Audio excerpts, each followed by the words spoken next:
कि पानी पानी कर गई मुझको कलंदर की ये बात, जब झुका तू गैर के आगे, न तेरा तन है न तेरा मन है। ठीक है ना।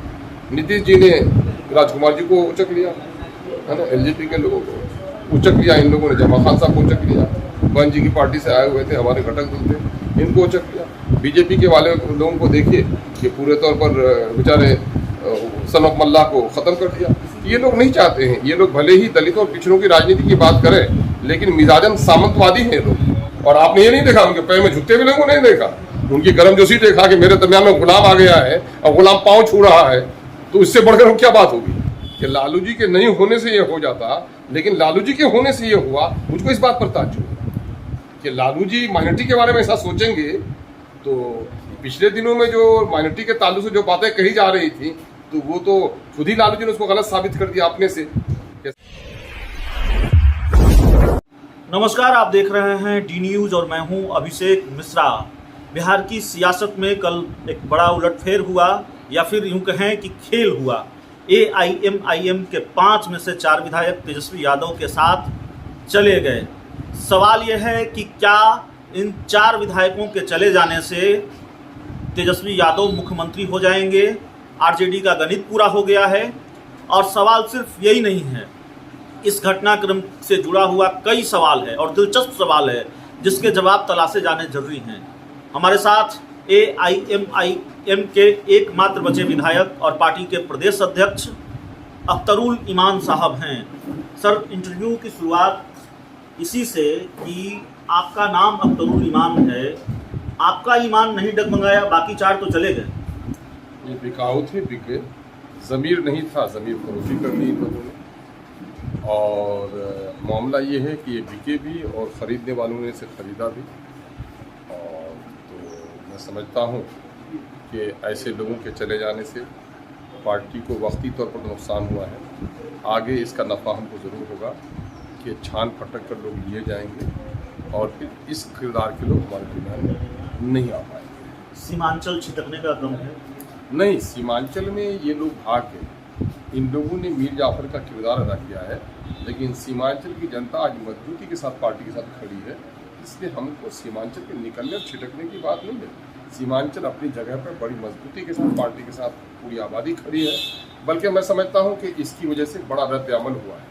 वो ये हुआ है कि जिस पार्टी ने हमारी इन आज़ादी के इन 75 सालों के दरमियान में आप देखेंगे कि पहले क्या हुआ, मामला ये हुआ कि 75 सालों में इस देश में राजनीति किन की हुई, भूरी मेहारों की, ब्राह्मणों की, राजपूतों की शुरू दिन से राजनीति रही है।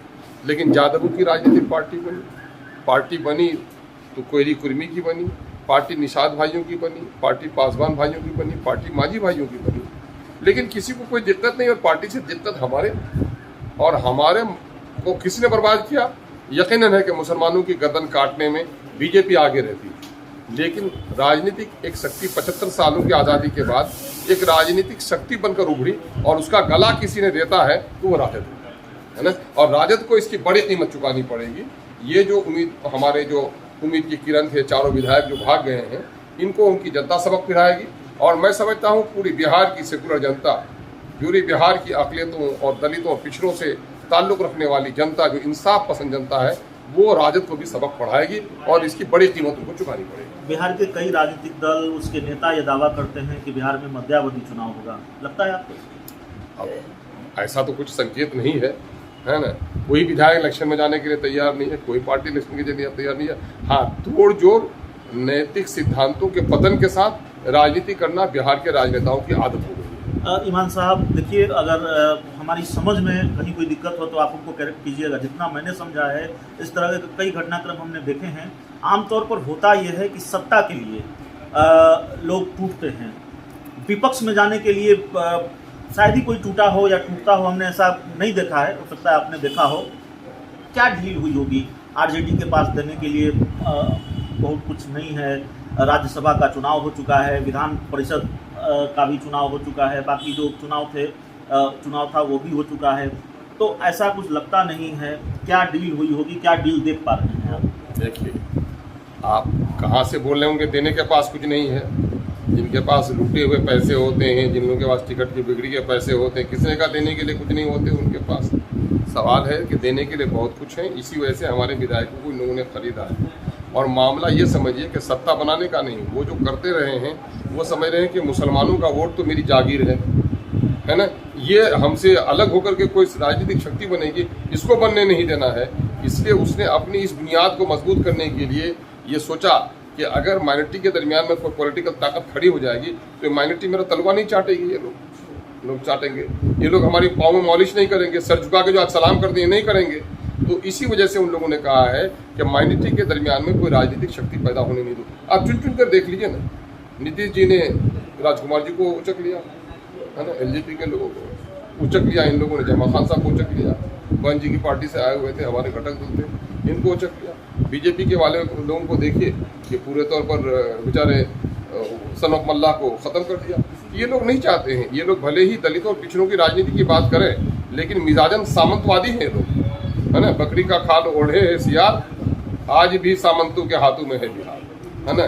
तो मामला ये है कि वो है सामंतवादी विचारधारा। सामंतवादी किसी खानदान किसी जाति का नाम नहीं है, ये एक मिजाज का नाम है सामंतवादी। ये राजद के लोग नहीं चाहते हैं कि किसी दलित कुटली जमात से कोई लीडरशिप जनम। एक तस्वीर हमने देखी, ईमान साहब आरजेडी के जो सुप्रीमो हैं लालू प्रसाद यादव, वो बड़ी गर्मजोशी के साथ आपके विधायकों से मिल रहे थे, अब अपने विधायकों से मिल रहे थे, वो तो आरजेडी के विधायक हो गए।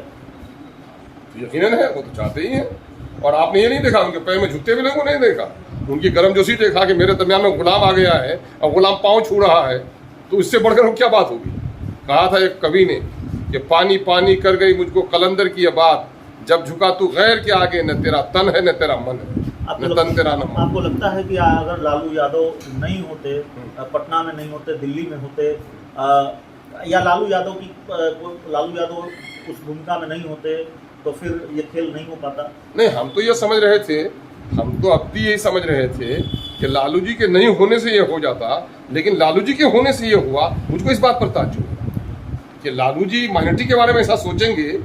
तो पिछले दिनों में जो माइनॉरिटी के ताल्लुक से जो बातें कही जा रही थी, तो वो तो खुद ही लालू जी ने उसको गलत साबित कर दिया अपने से कि साहब हमारी कथनी कुछ और है, करनी कुछ और है, हम तुम्हारे बारे में बोलेंगे जरूर, करेंगे नहीं, और तुम अपने दरमियान में शक्ति पैदा करोगे तो तुम्हारी शक्ति को निस्तो नाबूद कर देंगे, ये काम कोई और नहीं मैं करूंगा, उसका सबूत दे दिया।